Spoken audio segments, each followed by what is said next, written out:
Back to our channel how to cook. இன்னைக்கு நம்ம சேனலில் என்ன புது ரெசிபி பார்க்க போகிறோன்னா தை பேல்பூரி தான் பார்க்க போகிறோம். ஸோ இது பெங்களூர் சைடில் ரொம்ப ஃபேமஸ். ஸோ இது டேஸ்டியாக நம்ம எப்படி செய்யுதுன்னு பார்க்கலாம். வாங்க வீடியோக்குள்ளே போகலாம்.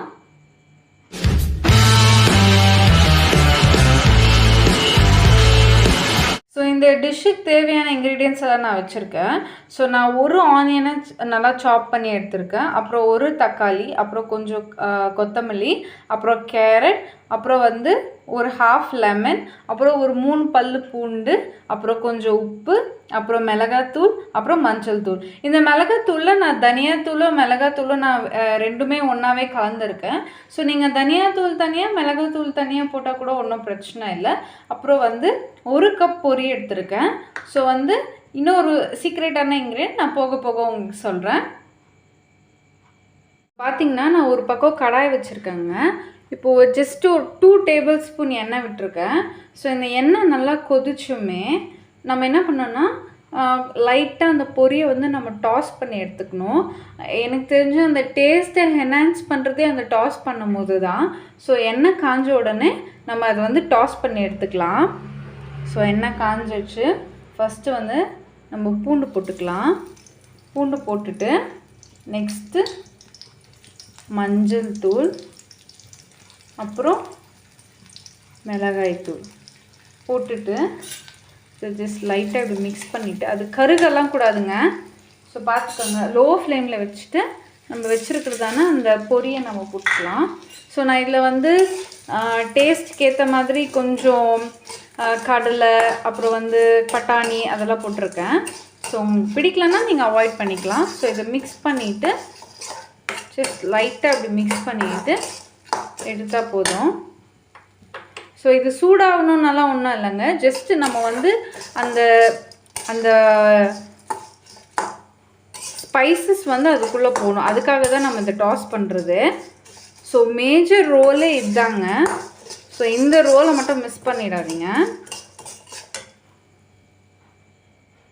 இப்போ பார்த்திங்கன்னா நான் நல்லா டாஸ் பண்ணி எடுத்துருக்கேன். ஸோ இது நம்ம ஒரு பேனில் போட்டுக்கலாம்.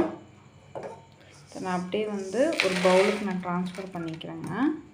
ஸோ ட்ரான்ஸ்ஃபர் பண்ணிவிட்டு நம்மக்கிட்ட இருக்கிற வெஜிடபிள்ஸ், ஸோ இப்போ உங்கள்கிட்ட குக்கும்பர், கேரட், எந்த வெஜிடபிள்ஸெல்லாம் நீங்கள் இன்கார்பரேட் பண்ணணுன்னு நினைக்கிறீங்களோ எதெல்லாம் உங்களுக்கு பிடிக்குமோ அதெல்லாம் நீங்கள் சேர்த்துக்கலாம். ஸோ இந்த மாதிரி சின்ன சின்னதாக நம்ம நறுக்கும் போது பசங்களுக்கு கூட அதை ஒதுக்கி வைக்கணும்னு தோணாமல் நல்லா சாப்பிட்டு எடுத்துருவாங்க. ஸோ ஃபஸ்ட்டு நான் ஆனியன் போட்டுக்கிறேன். நெக்ஸ்ட்டு சாப் பண்ணி வச்சுருக்கிறதான டொமேட்டோ பாருங்கள், சின்ன சின்னதாக கட் பண்ணியிருக்கேன். ஸோ தக்காளி, அப்புறம் கேரட்,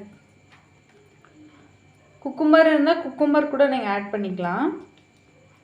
அப்புறம் கொத்தமல்லி ஆட் பண்ணிவிட்டு இந்த டிஷ்ஷுக்கு தேவையான உப்பு நான் கொஞ்சம் தான் ஆட் பண்ணுறேன். ஏன்னா ஏற்கனவே பொரியில் நம்மளுக்கு உப்பு இருக்கும். ஸோ இதை எந்த ஸ்பூன்லலாம் கலராமல் நம்ம கை விட்டே நல்லா கலந்து விட்டுக்கலாம்.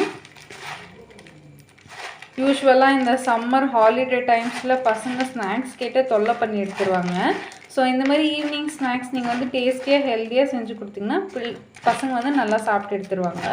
ஸோ இப்போ நம்ம என்ன பண்ண போகிறோன்னா ஒரு 2 to 3 tablespoon of lemon, drops of lemon நான் அப்படியே இதுலேயே பிழிஞ்சு எடுத்துக்கிறேன். ஸோ எடுத்துகிட்டு பாருங்கள் அவ்வளோ நல்லா ரெடியாகி வந்திருக்கேன். இன்னும் ஆல்மோஸ்ட் நான் எல்லாமே எடுத்துட்டேன்.